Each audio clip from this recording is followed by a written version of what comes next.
Hello everybody and welcome to No Lives Left. Nerdy Friend here, and I'm going to tell you a story. Now I'm going to tell you the tale of Psychosis.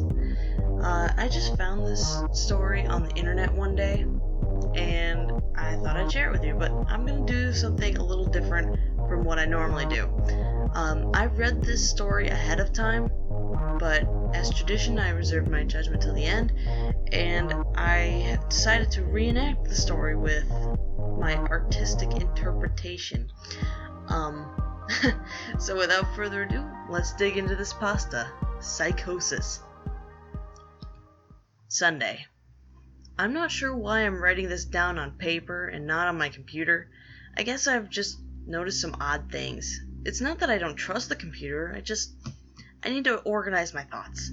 I need to get them all down in detail somewhere objective. Somewhere I know that what I write can't be deleted or changed.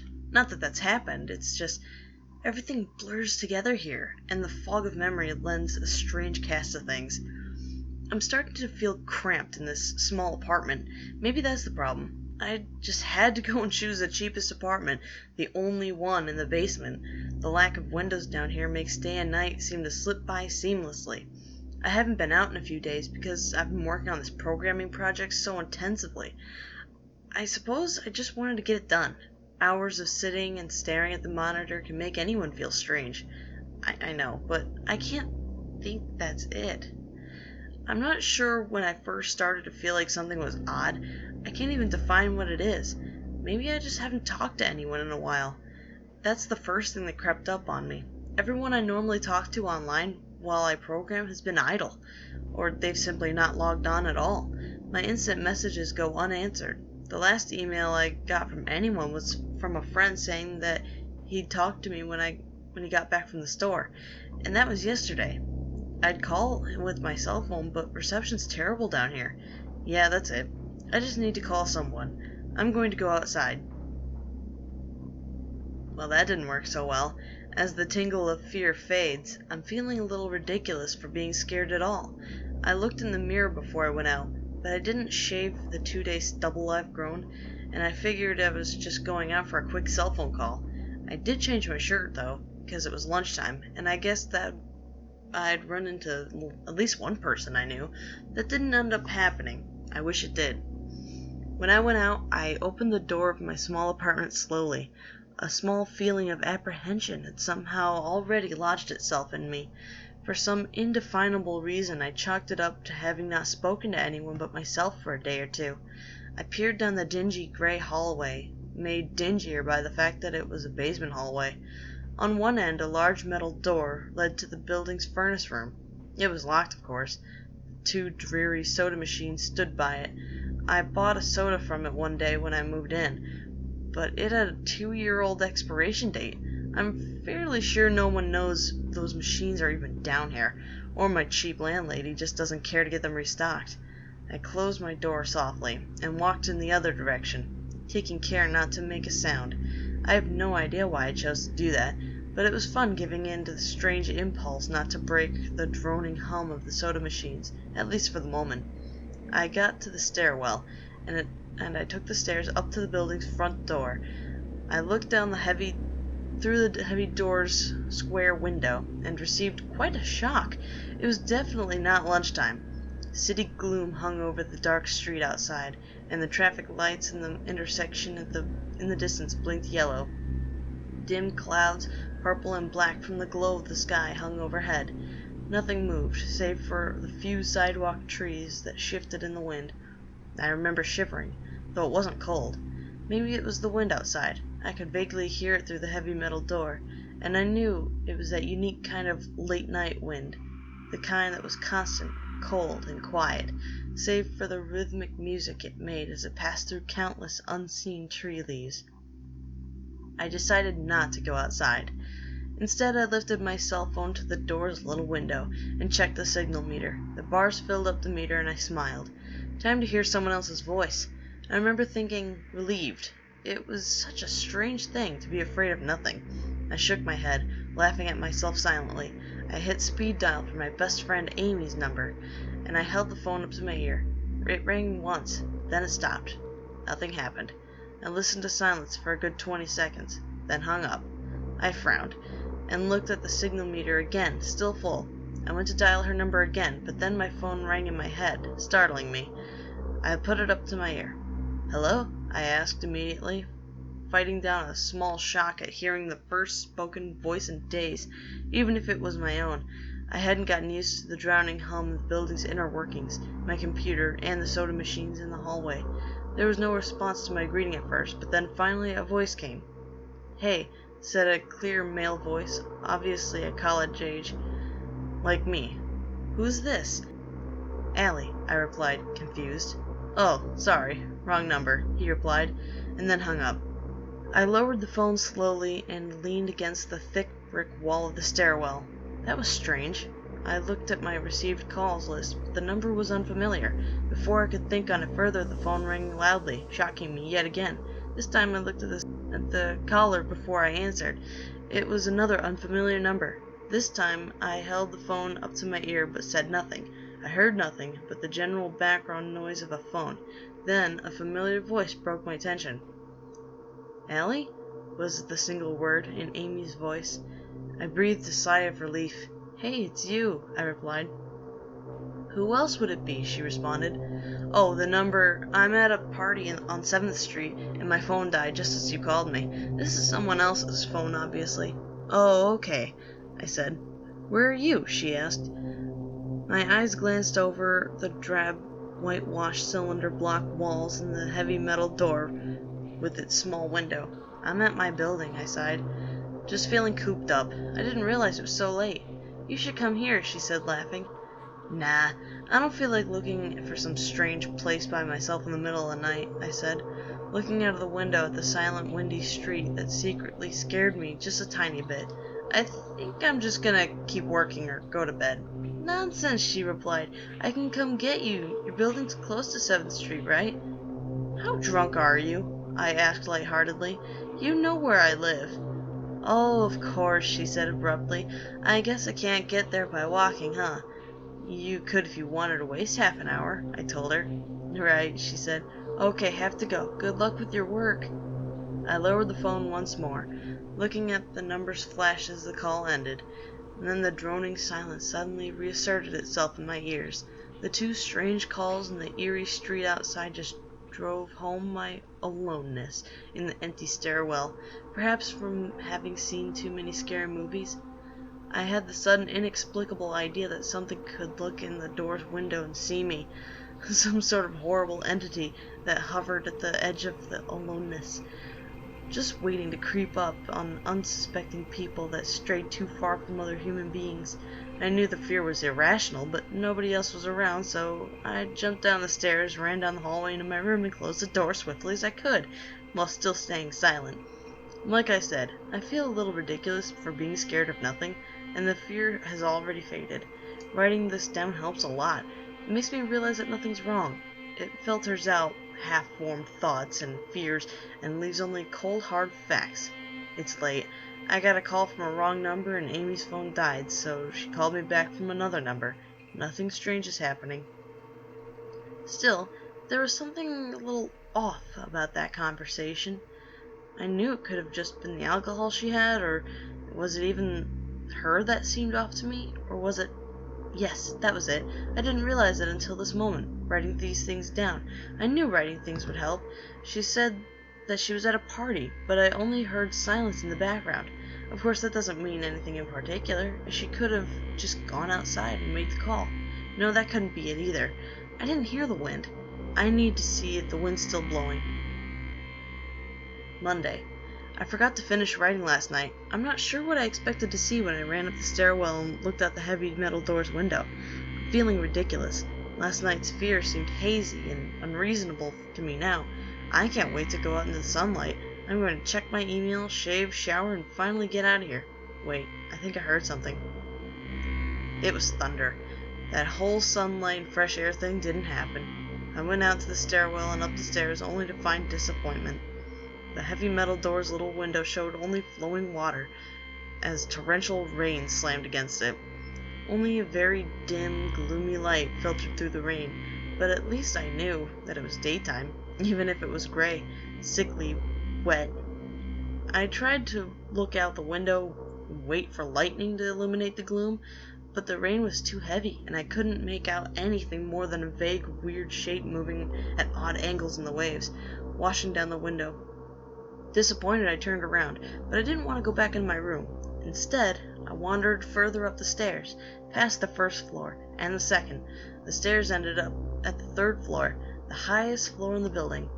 I looked through the glass that ran on the outer wall of the stairwell, but it was that warped, thick kind that scatters the light. Not that there was much to see through the rain to begin with. I opened the stairwell door and wandered down the hallway. 10 or so thick wooden doors, painted blue a long time ago, were all closed. I listened as I walked, but it was the middle of the day, so I wasn't surprised that I heard nothing but the rain outside. As I stood there in the dim hallway, listening to the rain, I had a strange fleeting impression that the doors were standing like silent granite monoliths, erected by some ancient forgotten civilization for some unfathomable guardian purpose. Lightning flashed, and I could have sworn that for just a moment the old grainy blue wood looked just like rough stone. I laughed at myself for letting my imagination get the best of me. But then it occurred to me that the dim gloom and lighting must mean that there was a window somewhere in the hallway. A vague memory surfaced, and I suddenly recalled that the third floor had an alcove and an inset window on the floor's hallway. Excited to look out into the rain, and possibly see another human being, I quickly walked over to the alcove, finding the large, thin glass window. Rain washed down it, and it was as the front door's window, but I could open this one. I reached a hand out to slide it open, but hesitated. I had the strangest feeling that if I opened that window, I would see something absolutely horrifying on the other side. Everything's been so odd lately, so I came up with a plan, and I came back here to get what I needed.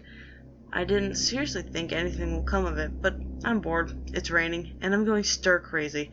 I came back to get my webcam. The cord isn't long enough to reach the third floor by any means, so instead I'm going to hide it between the 2 soda machines in the dark end of my basement hallway. Run the wire along the wall and under my door, and put black duct tape over the wire to blend it in with the black plastic strip that runs along this hallway's walls. I know this is silly, but I don't have anything better to do. Well, nothing happened. I propped open the hallway to stairwell door, steeled myself, and then flung the heavy front door wide open and ran like hell down the stairs to my room and slammed the door. I watched the webcam on my computer intently, seeing the hallway outside my door and most of the stairwell. I'm watching it right now, and I don't see anything interesting. I just wish the camera's position was different so that I could see out the front door. Hey, somebody's online. I got out an older, less functional webcam that I had in my closet to video chat with my friend online. I couldn't really explain to him why I wanted a video chat, but it felt good to see another person's face. He couldn't talk very long, and we didn't talk about anything meaningful. But I feel so much better. My strange fear has almost passed. I would feel completely better, but there was something odd about our conversation. I know that I've said that everything has seemed odd, but still, he was very vague in his responses. I can't recall one specific thing that he said. No particular name or place or event, but he did ask for my email address to keep in touch. Wait, I just got an email. I'm about to go out. I just got an email from Amy that asked me to meet her for dinner at the place we usually go to. I do love pizza, and I've just been eating random food from my poorly stocked fridge for days, so I can't wait. Again, I feel ridiculous about the odd couple of days I've been having. I should probably destroy this journal when I get back. Oh, another email. Oh my god. I almost left the email and opened the door. I almost opened the door, but I read the email first. It was from a friend I hadn't heard from in a long time, and it was sent to a huge number of emails that must have been every person that he saved in his address list. It had no subject, and it said simply, "Seen with your own eyes, don't trust them, they." What the hell is that supposed to mean? The words shook me, and I keep going over and over them. Is this a desperate email just sent as something happened? The words are obviously cut off without finishing. On any other day, I would have dismissed this as spam from a computer virus or something, but the words, seen with your own eyes, I can't help but read this over and over again. I'm looking in my journal to think back over the last few days and realize that I've not seen another person with my own eyes or talked to another person face to face. The webcam conversation with my friend was so strange, so vague, so eerie now that I think about it. Was it eerie? Or is this a fear clouding my memory? My mind toys with these progression of events that I've written here, pointing out that I have not been presented with one single fact that I did not simply give out specifically give out unsuspectingly. The random wrong number that got my name and was subsequent strange return call from Amy, the friend that asked for my email address. I messaged him first when I saw him online, and then I got my first email a few minutes after that conversation. Oh my god, that phone call with Amy. I said over the phone, I said that I was within a half-hour's walk of 7th Street. They know I'm near there. What if they're trying to find me? Where is everyone else? Why haven't I seen or heard anyone else in days? No, this is crazy. This is absolutely crazy. I need to calm down. This madness needs to end. I don't know what to think. I ran about my apartment furiously, holding my cell phone up to every corner to see if it got signal through the heavy walls. Finally, in the tiny bathroom, near one ceiling corner, I got a single bar. Holding my phone there, I sent a text message to every number on my list, not wanting to betray anything about my unfounded fears. I simply sent, "You've seen anyone face to face lately?" At that point, I just wanted to reply. I wanted any reply back. I didn't care what the reply was or if I embarrassed myself. I tried to call someone a few times, but I didn't get my head up high enough, and if I brought my cell phone down even an inch, it lost signal. Then I remembered the computer and rushed over to it, instant messaging everyone online. Most were idle or away from their computer. Nobody responded. My messages grew more frantic, and I started telling people where I was and to try to stop by in person for a host of barely passable reasons. I didn't care about anything at that point. I just needed to see another person. I also tore apart my apartment looking for something that I might have missed, some way to contact another human being without opening the door. I know it's crazy. I know it's unfounded, but what if? What if? I just needed to be sure. I taped the phone to the ceiling just in case. Tuesday. The phone rang. Exhausted from last night's rampage, I must have fallen asleep. I woke up to the phone ringing and then ran into the bathroom, stood on the toilet and flipped open the phone taped to the ceiling. It was Amy, and I feel so much better. She was really worried about me, and apparently had been trying to contact me since the last time I talked to her. She was coming over now, and yes, she knows where I am without me telling her. I feel so embarrassed. I'm definitely throwing this journal away before anyone sees it. I don't even know why I'm writing in it now. Maybe it's just because it's the only communication I've had at all since God knows when. I look like hell, too. I looked in the mirror before I came back in here. My eyes are sunken, my stubble's thicker, and I just look generally unhealthy. My apartment's trashed, but I'm not going to clean it up. I think I need someone else to see what I've been through. These past few days have not been normal. I'm not one to imagine things. I know I've been the victim of extreme probability. I probably missed seeing another person a dozen times. I just happened to go out when it was late at night or in the middle of the day when everyone's gone. Everything's perfectly fine. I knew this now. Plus, I found something in the closet last night that has helped me tremendously. A television. I set it up just before I wrote this, and it's on in the background. Television has always been an escape for me, and it reminds me that there's a world beyond these dingy brick walls. I'm glad that Amy's the only one that responded to me after last night's frantic pestering of everyone I could contact. She's been my best friend for years. She doesn't know it, but I count the day that I met her among one of the few moments of true happiness in my life. I remember that warm summer day fondly. It seems like a different reality from this dark, rainy, lonely place. I feel like I've spent days sitting in that playground, much too old to play, just talking with her, hanging around, doing nothing at all. I still feel like I can go back to that moment sometimes. It reminds me that this damn place is not all there is. Finally, a knock on the door. I thought it was odd that I couldn't see her through the camera that I hid between the soda machines. I figured that it was just bad positioning, like when I couldn't see out the front door. I should have known. I should have known. After the knock, I yelled through the door jokingly that I had a camera between the soda machines because I was embarrassed myself that I had taken this paranoia so far. After I did that, I saw her image walk over to the camera and look down at it. She smiled and waved. "Hey," she said to the camera, brightly, giving a wry look. "It's weird, I know," I said to the mic attached to the computer. "I've had a weird few days." "Must have," she replied. "Open the door, Allie." I hesitated. How could I be sure? "Hey, humor me for a second here," I told her through the mic. "Tell me one thing about us, just to prove to me that you're you." She gave the camera a weird look. Alright," she said slowly, thinking. "We met randomly at a playground when we were both way too old to be there." I sighed deeply as reality returned and the fear faded. God, I've been so ridiculous. Of course it was Amy. That day wasn't anywhere in the world except in my memory. I'd never even mentioned it to anyone. Not out of embarrassment, but out of strange, secret nostalgia and the longing for those days to return. If there was some unknown face at work trying to trick me, as I feared, there would be no way they could know that day. "All right, I'll explain everything," I told her. "Be right there." I ran into my small bedroom and fixed my hair as best I could.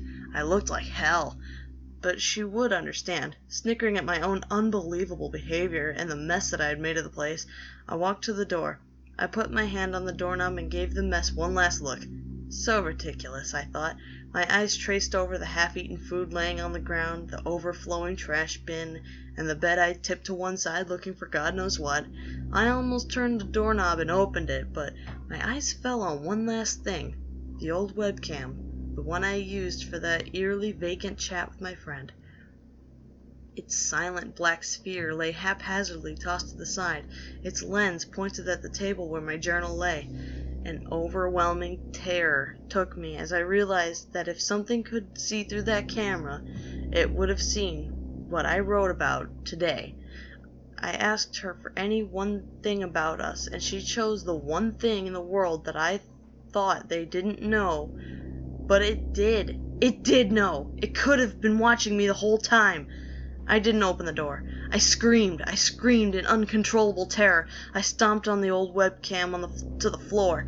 The door shook. The doorknob tried to turn, but I didn't hear Amy's voice through the door. Was the basement door made to keep out drafts too thick, or was Amy not outside? What could have been trying to get in, if not her? What the hell is out there? I saw her on my computer through the camera outside. I heard her on the speakers through the camera outside. But was it real? How could I know? She's gone now. I screamed and shouted for help. I piled up everything in my apartment against the front door. Friday. At least I think it's Friday. I broke everything electronic. I smashed my computer to pieces. Every single thing on there could have been accessed by network access, or worse, altered. I'm a programmer, I know. Every little piece of information I gave out since this started, my name, my email, my location, none of it came back from outside until I gave it out. I've been going over and over what I wrote. I've been pacing back and forth, alternating between stark terror and overpowering disbelief. Sometimes I'm absolutely certain some phantom entity is dead set on the simple goal of getting me to go outside. Back to the beginning. With the phone call from Amy, she was effectively asking me to open the door and go outside. I keep running that through my head. One point of view says I've acted like a madman, and all of this is the extreme convergence of probability.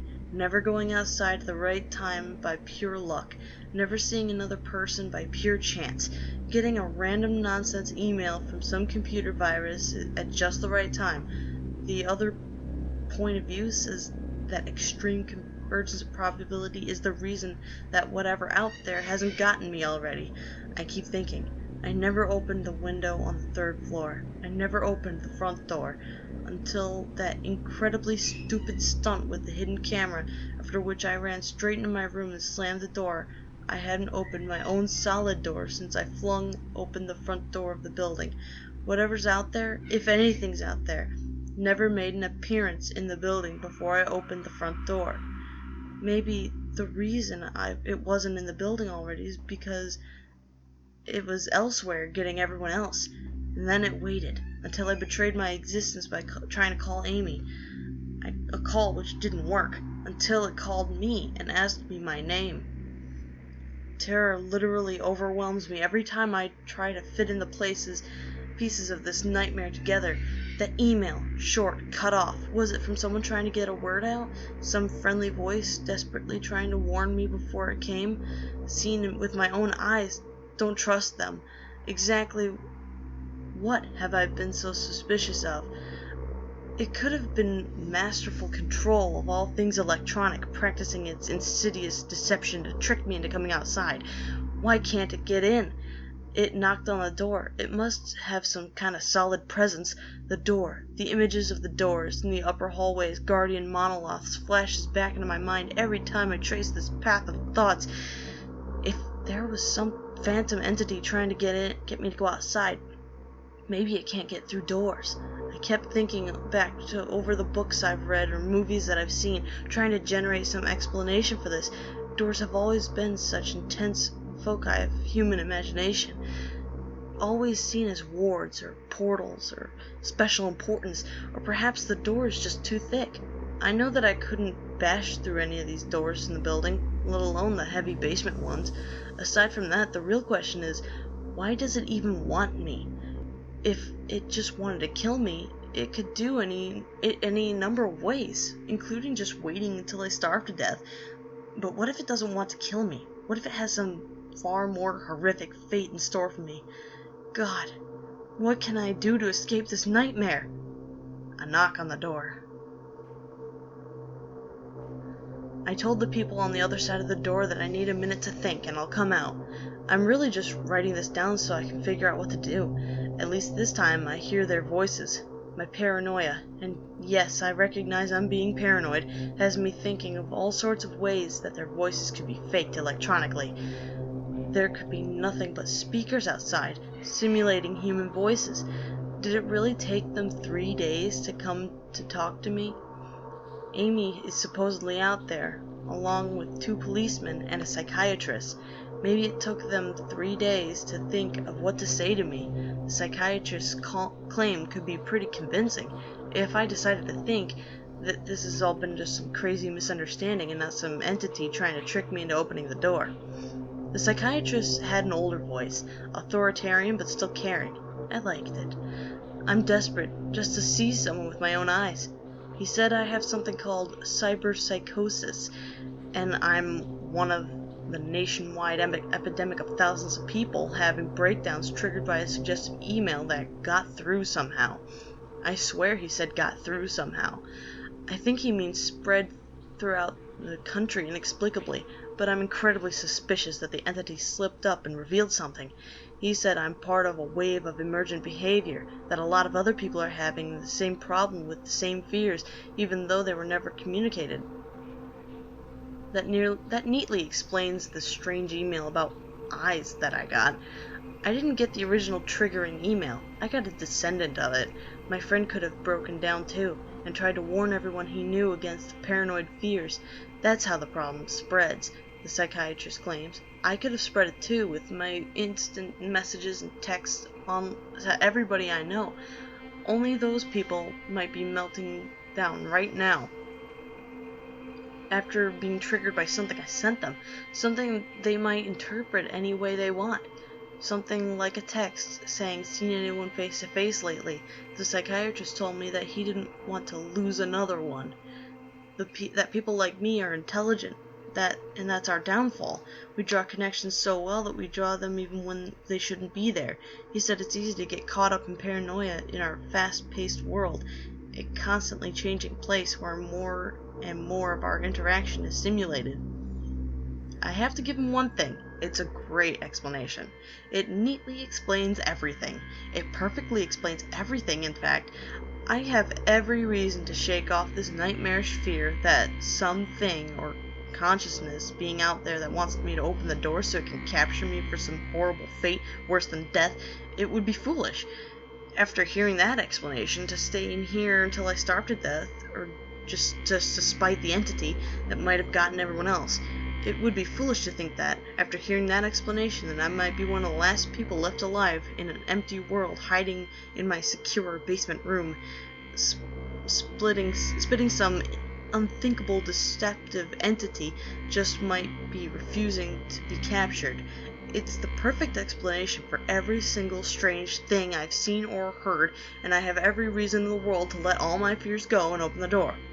That's exactly why I'm not going to.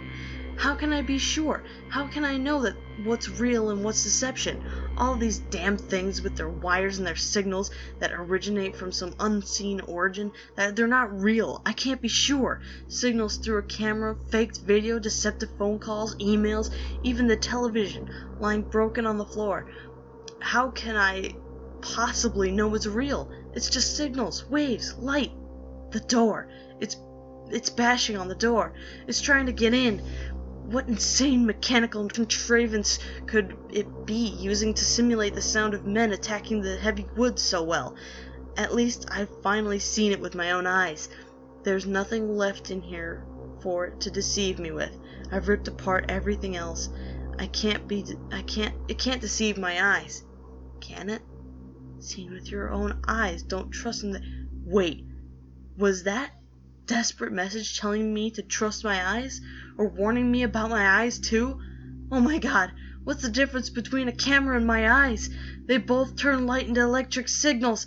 They're the same. I can't be deceived. I have to be sure. I have to be sure. Date unknown. I calmly asked for paper and a pen, day in and day out, until it finally gave them to me. Not that it matters. What am I going to do? Poke my eyes out? The bandages feel like a part of me now. The pain is gone.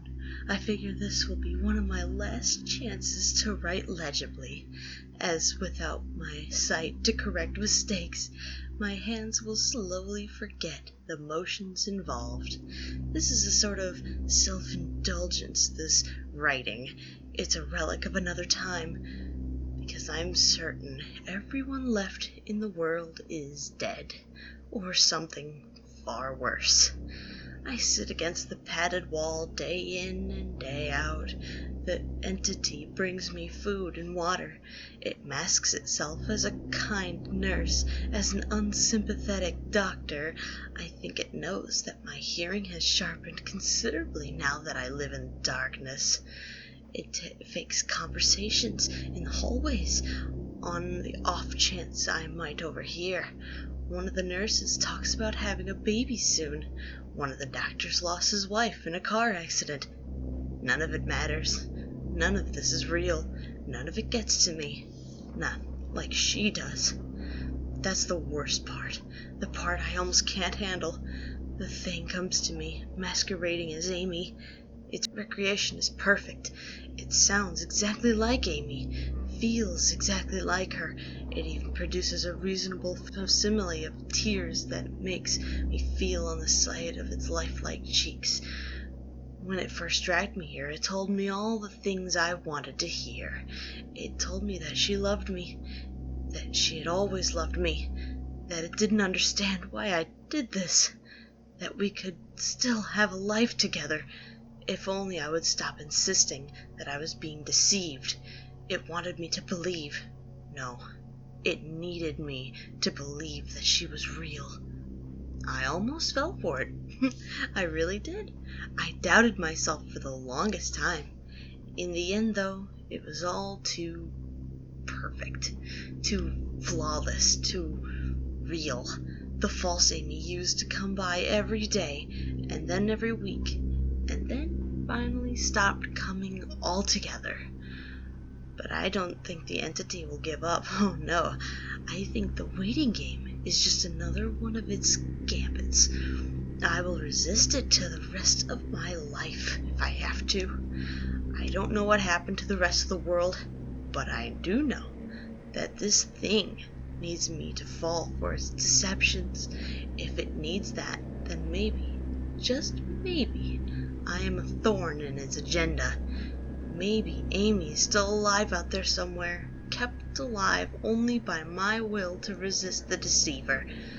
I hold on to that hope, rocking back and forth in my cell to pass the time.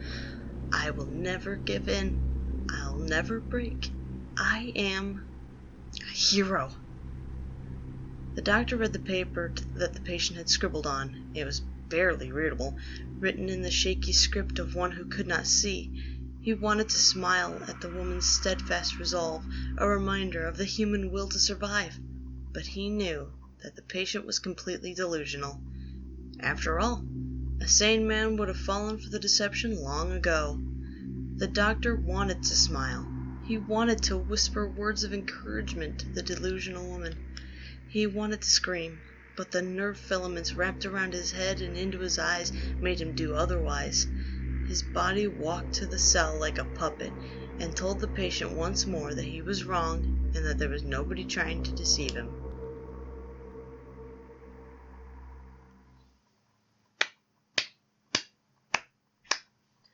And that's the story of Psychosis. First thoughts? This was a good story. Besides the small grammatical errors, I really enjoyed this story. Oh, one more thing. The characters need more fleshing out. Amy especially, because Amy seems to be just an insert character. Not really anything much about her other than, well, there's really not a whole lot to remember her by, other than important character to the main character. And that was it. And I feel like there should have been more for that. Main character, that's fine, is okay, but definitely Amy needed some fleshing out. Don't worry guys, my eyes are still in my head.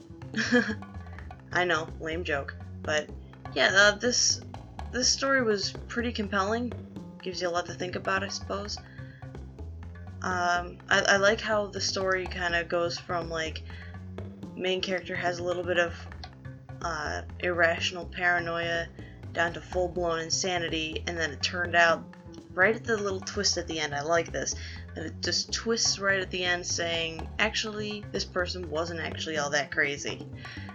And that makes for a good story. I like this. So I left a link for this story if you'd like to read it yourself.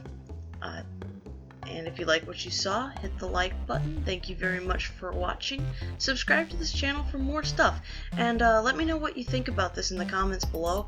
If you want me to keep doing story times in this way, please tell me so. If not, if you don't like it this way, then just, tell me so. Only way I can find out is how you guys tell me. So let me know what story you want me to read next, and I'll see if I can fit it in. So thank you very much for watching, and I will see you next time. Bye bye.